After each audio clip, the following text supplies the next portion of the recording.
power of democracy lies with the people. Sounds so beautiful, right? Even romantic that we, the people, would hold the power. But as a parent of young children, I can actually see the arguments against it.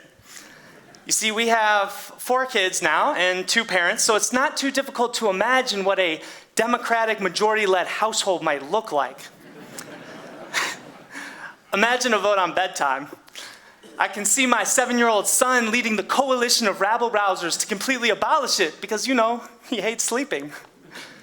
Our 4-year-old would have us eating pancakes every night for dinner. They'd never brush their teeth. And honestly, they'd probably have me spending all my money on whipped cream and useless trinkets or something. I love whipped cream with my pancakes, but I also realize that having tired, malnourished children with rotten teeth is not in the family's best interest. You see, my life experience, my education, my ability to reason, all of this gives me the power to make better choices for my kids than they're able to make for themselves. At least at this point in their lives, and I'm hoping they grow up one day, right? But given this dynamic, my wife and I have chosen to govern our household as the benevolent dictators. But I see this pattern everywhere. Offices, organizations, churches, schools, where the ones with authority rule their spheres of influence as dictators rather than, say, facilitators of a democratic process. Now, as a teacher, I'm familiar with this concept of a dictatorial classroom, where the teacher dictates as the supreme ruler of their miniature kingdom. And why not, right? They are the gatekeepers of knowledge. They have the advanced degrees. Shoot, they even have bathroom passes, right? Those dang bathroom passes. These are the law and order teachers, a term used historically to indicate social control. Now, law and order may seem good or comfortable to many of us, and in many ways it is, right? I mean, don't we want law and order in our societies and in our classrooms? Probably, but that is to assume that without social control, people would default to anarchy. But in a social studies class, we wouldn't say that the opposite of dictatorship is anarchy. No, that's something a dictator would argue. We would say that the opposite of a dictatorship is democracy, where the people collectively do the thinking, the problem solving, the decision making. As a young teacher, I really wrestled with this hypocrisy that I saw in classrooms, where on the one hand, we preached that students should take ownership of their learning and think for themselves. And on the other, we told them exactly what to do, when to do it, and how it should be done. Shoot, we even told them when to take their bathroom breaks. But when I was a third-year teacher, I was introduced to this concept of deliberation. Deliberation is this fancy term for all the tools and mindsets needed to make democracy work. And what's implied is that it's something that needs to be taught. So what does this look like in my classroom? Well, it always starts with an issue, and we all have issues, right? But think about all those problems that we'd like to solve as a community. For example, bullying is too prevalent in our schools. The dropout rate too high across the nation. The school-to-prison pipeline is devastating our society. Or how in the world do we fight against something like institutional racism? Well, after we've chosen an issue, we begin to prepare for the forum. The forum, this is the fun part. This is where we practice the deliberation in my classroom. And what we'll do is we'll push all the tables to the side. We'll arrange the seating in a huge circle. And as students enter the classroom, I welcome them to the forum instead of the class, because this is different. This is special. The forum is this sacred space where I become the facilitator and the moderator, and they become the participants as members of a community. And as they settle into their seats, I will go over those ground rules or the logistics, but super important. For example, everybody's voice is going to be heard. No one individual is going to dominate the conversation, nor is an individual going to remain silent, because we genuinely want to hear from everybody. We're also going to look at each issue from multiple approaches, sometimes 3, sometimes 4, but always more than 2. Because when do we ever just have 2 options? I mean, I go to the grocery store and I get 100 choices of cereal. It's only in politics where I feel this pressure, maybe from society, maybe from within, I'm not really sure.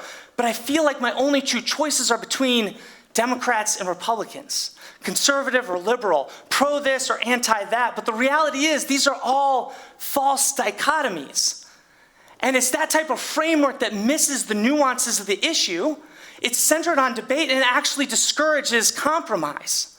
On the contrary, the forum is a place where disagreement is strongly encouraged because that's how we challenge our own thinking. Disagreement is encouraged. Compromise is deeply valued as a way to move forward in the democracy. And working together as a team is how we find that common ground. Currently, the predominant paradigm that I see is that Democrats and Republicans are on opposing teams. But honestly, this ain't football. I mean, are we trying to solve complex issues, or are we trying to beat an opposing tribe into submission? In football, we try to win, sure, but how does that make any sense as a framework for alleviating poverty, or eliminating discriminatory policies, or rethinking the justice system? So, after we have gone over the ground rules and our purpose for being there, we move into the intro phase of the forum. This is where I try to get buy-in from the students. So we'll open up the floor for anyone who would like to share, who has a personal connection to the issue. So at times, this can be a pretty powerful experience. Like when students share about individuals in their lives who've dropped out of high school, or relatives who are currently in prison, or times in their young lives when they have felt discriminated against, or bullied, or profiled.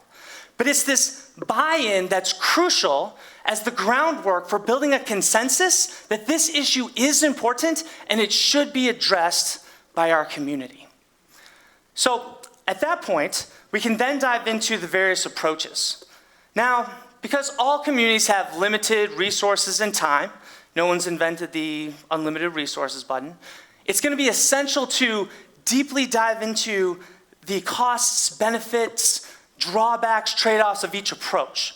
It's also important to acknowledge that each approach is not inherently superior or inferior to the others, but rather built on the fact that there are different priorities and values of these approaches. And so this is where we deliberate.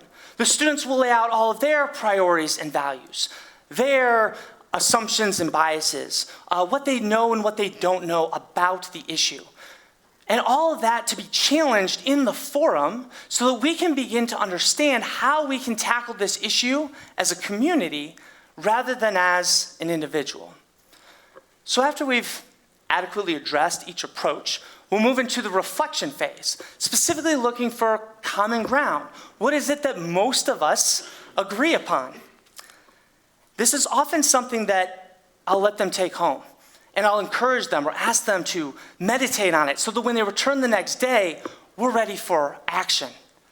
And it has been amazing to watch these young people wrestle with, grapple with the same important issues that our community and our country should be addressing. And I've seen deliberation have this transformative impact on my classroom. I've seen the culture change over time as students collectively take hold of the deliberative process and the skills that accompany it. They've even begin to speak differently. They use phrases like, "I respectfully disagree." Imagine that. I've even seen small glimpses of empathy. And if you work with middle schoolers or have one at home, you know how big that is. And it has been an absolute pleasure to watch as these students begin to grasp, some for the very first time, that there could be multiple solutions or multiple perspectives or even multiple ways to frame the issue. And don't miss how big that is. Because as soon as you realize that there could be multiple solutions, or there isn't necessarily a right answer to these complex issues, well, now the possibilities become endless. And that person who disagrees with you is no longer your enemy, but your companion to compromise with. Most people have this common sense morality, and by that I just mean what's right and what's wrong in our minds sometimes just seems so obvious. But as my students are exposed to legitimate alternative solutions or valid opposing worldviews, then that mindset begins to crumble. And every year in the forum, I get to witness that. I get to see those light bulbs go off.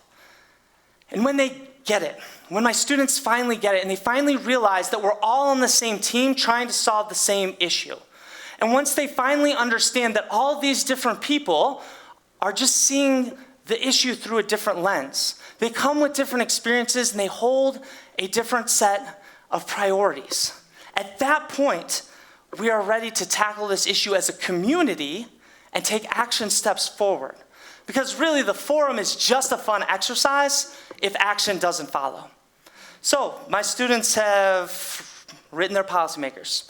They've made presentations for their principal. They've led awareness campaigns, organized charity drives, and they've taken these skills with them as leaders in their high schools and colleges. And my bald spot reminds me that I'm now old enough to say that some have even taken it to grad school and the workplace, which is exactly what I have been able to do. You see, this whole time my students were deliberating, I was learning from them. And that's the beauty of the forum.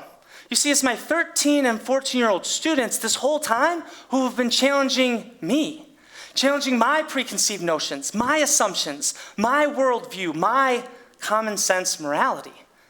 And if I'm honest, it's my students who have made me a better listener, better facilitator, better teacher. But more importantly, through this process, my students have made me a better person, a better husband, and really, a better dad. Thank you.